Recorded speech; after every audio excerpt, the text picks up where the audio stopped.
Dicho esto, ahora sí quiero darle el cordial saludo a Martín Ayerbe, que se define a sí mismo como argentino peronista metalúrgico, integra la Social 21 La Tendencia. ¿Cómo te va, Martín? Buen Muy buenos mediodía, días, Alan Alan. Ferraro te saluda. ¿Cómo estás, Alan? Buen día. Bueno, muy bien. Ahí nos habíamos comunicado previamente a propósito de este proyecto que está en el Congreso, que, bueno, justamente lo que busca es volver a tener nuestra propia marina mercante hoy en manos extranjeras. Contanos un poco de qué se trata este proyecto y cómo es que se generó la idea de traducirlo a una discusión en el Congreso. Bueno, la Argentina supo tener marina mercante creada por la revolución del 4 de junio del 43, que es lo que antecede a la gesta de Juan Perón del 17 de octubre del 45, con la voluntad del pueblo argentino manifestado hacia ese sentido de nacionalización de los puertos, creación de la marina mercante, creación de la Dirección de Fabricaciones Militares, creación del Plan Siderúrgico Argentino, Altos Hornos Zapla, Somisa, en donde la Argentina empezaba a organizarse, a tomar los resortes estratégicos de la conducción del país, y en ello la creación de la flota mercante del Estado, de la flota argentina de navegación de ultramar y la flota fluvial, que entre la revolución del 43 y luego el gobierno de Juan Perón empiezan a hacerse cargo del comercio exterior argentino. Comercio exterior que estuvo siempre en manos extranjeras, porque como rezaba el general Manuel Belgrano, los recursos de un Estado productor dependen de los recursos de un Estado navegante. Aquella nación que no tenga sus propios recursos navegantes depende de otras naciones para transportar sus productos. Entonces, esta concepción política que tiene 200 años, desde el general Manuel Belgrano hasta el general Perón, logra ya para la década del 40 no solamente crear la marina mercante, sino el astillero Río Santiago en el 48, y a partir de ahí se empiezan a crear todos los astilleros privados que orbitan alrededor de las órdenes de compra de la empresa, de lo que después se llamó la empresa de líneas marítimas argentina, pero que nació como Flota Argentina de Navegación de Ultramar, como Flota Mercante del Estado. Esa empresa Hablamos estatal de lo que generaba, ELMA, para los que tal vez se acuerdan, estamos hablando de ELMA, Empresa Líneas Marítimas Argentinas. sí, así es, y esta empresa estatal que realizaba por sí misma el flete marítimo internacional, transportando las cargas argentinas de exportación y las importaciones para el país de insumos industriales o maquinaria para el proceso de sustitución de importaciones, a su vez convertía ese mercado exterior, ese comercio exterior del intercambio con el mundo, lo convertía en mercado interno porque fabricaba los buques en astilleros nacionales, dando trabajo a los obreros navales argentinos, y cada buque que se fabricaba en el país cumplía dos funciones. Una es generar trabajo industrial y buenos salarios al interior del mercado interno. Sí, Y a generar su clase vez, media directamente. sí, sí, Y más cualquiera también. que haya tenido algún pariente trabajando en Elma sabe perfectamente los sueldos que pagaba. El bienestar era gigantesco. Y en las industrias navales también. No se pagaba tan bien como al navegante, pero se pagaba muy bien esos sueldos industriales. Lo que permitieron en su momento fue la enorme prosperidad, en donde tener una vivienda no era un problema en Argentina, y mucho menos comer, como es el día de Ahora, la fecha. pregunto, porque siempre detrás de las buenas intenciones de los proyectos de ley está la cuestión de fondo, que es, bueno, ¿cómo sustentamos un proyecto de ley, una idea? Y la pregunta es, con un Estado prácticamente quebrado, donde no hay prácticamente ahorros de parte del Estado, no hay reservas líquidas, tenés una situación de deuda externa muy compleja. ¿De dónde puede Argentina como Estado sacar el dinero para poder respaldar esta iniciativa? Volver a encargar barcos, sostener las fuentes de trabajo hasta que esos barcos salgan de los astilleros y se pongan a trabajar, y entonces consigamos exportar nuestra mercadería, pero asimismo importar, porque si no el negocio no cierra. ¿Cómo se sustenta esto? Perfecto, ahí está la clave. El Estado argentino está quebrado por el proceso de privatizaciones de la década del 90, donde hace 30 años se destruyeron las empresas del Estado, que era el Estado productivo, aquel que pagaba sueldos, aquel que le daba órdenes de compra a la pequeña y mediana empresa, aquel que creaba una cadena de valor nacional y que era superavitario, como en el caso de YPF, como en el caso de Somisa, como en el caso de industrias del Estado, que a pesar de que la dictadura militar de la década del 70 las había obligado a tomar deuda externa contra su voluntad, no las podían quebrar de ninguna manera, porque todas las empresas del Estado que acabo de mencionar eran enormemente rentables. Entonces, nosotros necesitamos volver a ese Estado productivo, porque el Estado de la administración pública no produce más que papeles, pero no produce valor agregado, no produce riqueza. Entonces, para estabilizar justamente el quebranto del Estado, tenemos que volver a ejercer la actividad. Y para eso se complementan el proyecto de presa de líneas multimodales argentinas, que ya no es solamente una naviera, sino que al uso moderno se constituye como una empresa de navegación de ultramar, pero también multimodal con uso ferroviario, carretero y aeronáutico, integrando un sistema de transporte bajo conducción del Poder Ejecutivo Nacional y que se vale de dos proyectos que son complementarios a ello, que también presentó la diputada Fernanda Vallejos, el diputado Marcelo Kenning y el diputado Hugo Yasky recientemente, expedientes 4757, 4758 y 4759 de 2021, lo pueden encontrar los oyentes allí en la página de diputados o en nuestras redes sociales de Social 21 La Tendencia, y ahí pueden observar que recuperaríamos la reserva de carga, que es el derecho internacional a transportar la mitad de las cargas de importación y exportación en buque de bandera nacional.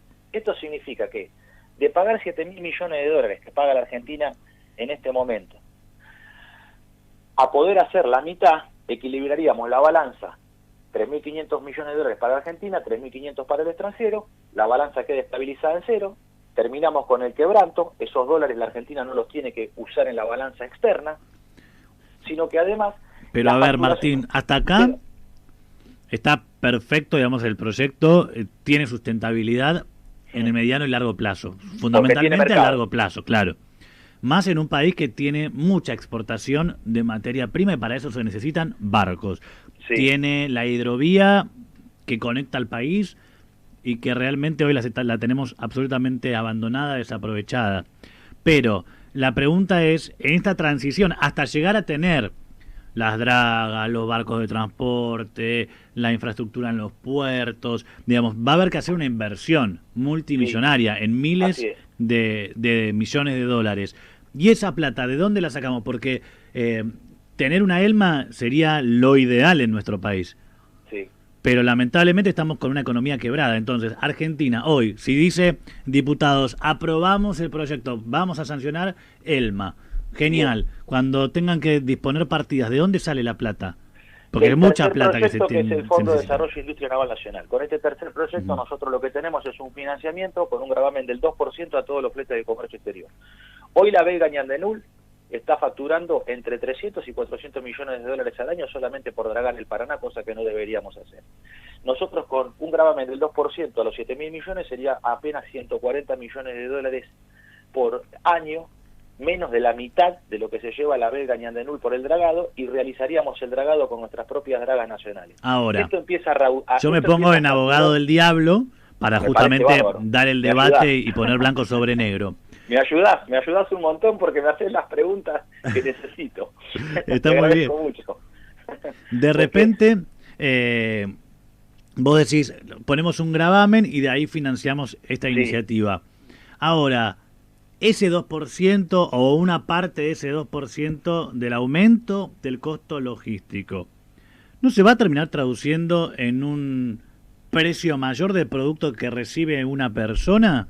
Porque claro está que nunca los peces grandes, ya que estamos hablando de cuestiones vinculadas al agua, nunca los peces grandes absorbieron una pérdida o una disminución en la rentabilidad, sino que siempre la fueron trasladando en la cadena hasta que el más afectado termina siendo el consumidor final. Bien, el flete marítimo representa aproximadamente entre el 12 y el 15% de el valor del producto puesto en destino, ¿verdad? Esa es la incidencia que el flete tiene en un producto. De todo el comercio exterior, que es entre 60 y 70 mil millones de dólares, esos 7 mil millones de dólares es aproximadamente entre el 12 y el 15% de toda la balanza comercial de importación y exportación. Hay que sumar que esto es tanto la importación como como la exportación, y que un gravamen del 2% no es al precio final del producto, sino que es al flete marítimo internacional, o sea que sería el 2% de los 7.000 millones, no de 70.000 millones de dólares de balanza comercial. ¿Se comprende? Entonces ese 2% al flete sobre el producto final no es el 2% de gravamen al producto final, es el 0,02 del precio final. Vamos a poner un ejemplo con respecto a la soja. En el año 2015 la soja estaba valiendo $550 la tonelada. Sí. El mercado de Chicago declaró que valía a partir de ese momento 350 millones de dólares. Una caída inducida para destruir los términos de intercambio de las naciones que producen alimentos como nosotros. $200 de caída del precio del producto, de la soja.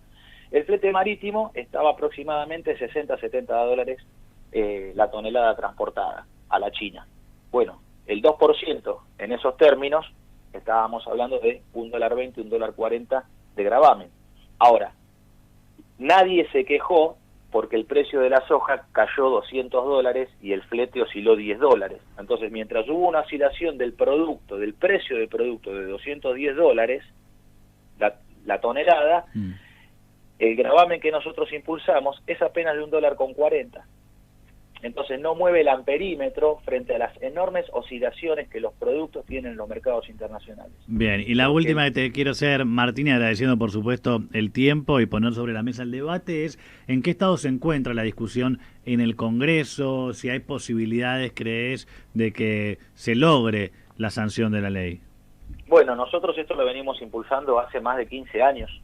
Esto no es algo nuevo para nosotros. Lo venimos hace 15 años impulsando y seguimos con la misma fuerza que siempre, con el mismo compromiso por la recuperación de una marina mercante argentina y por reactivar los astilleros. Esto, si más allá de que la clase política lo comprenda, no lo comprenda, le interese, no le interese, o tenga otros intereses que son inconfesables, poco importa. Los argentinos, honestos, patriotas y valientes, nos tenemos que comprometer con la sagrada causa de la liberación del pueblo argentino, y eso significa que nuestro país sea soberano, independiente, en los términos económicos y de intercambio, porque solo ese trabajo industrial de los astilleros, de las industrias navales, de la industria metalmecánica, es el que nos puede dar justicia social. No, los planes sociales está a la vista que no van a resolver la actual situación de catástrofe en la cual vive el pueblo argentino. Y el peronismo tiene que abrir los ojos de que el sujeto político del peronismo es el trabajador, no el planero. A ver si los nuevos de las agrupaciones juveniles, estos recién llegados al peronismo, toman conciencia, que lean un poquito los libros de historia que están al alcance, que googleen, porque es hora de en ese sentido volver a las bases, que el sujeto político del peronismo es el trabajador. No. Por último, Alan, quiero mencionar que esto significa la construcción de 175 barcos, 120 graneleros, 40 petroleros y 15 portacontenedores en una noria de producción a 35 años, los cuales desde el inicio en que nosotros lancemos estos proyectos, nos hacemos del financiamiento a razón de $500.000 por día recaudando con este impuesto. Un mercado de cargas anual de $3.500 millones para facturar para la bandera nacional, para los buques argentinos, y 150.000 puestos de trabajo solamente en la industria naval nacional. Espectacular. Martín, muchísimas gracias por este contacto. Te agradezco a vos. Un abrazo grande para todos. Gracias. Era Martín Ayerbe. Él se define como militante peronista argentino, integra la Social 21 La Tendencia, que es el Movimiento Argentino de Liberación Nacional.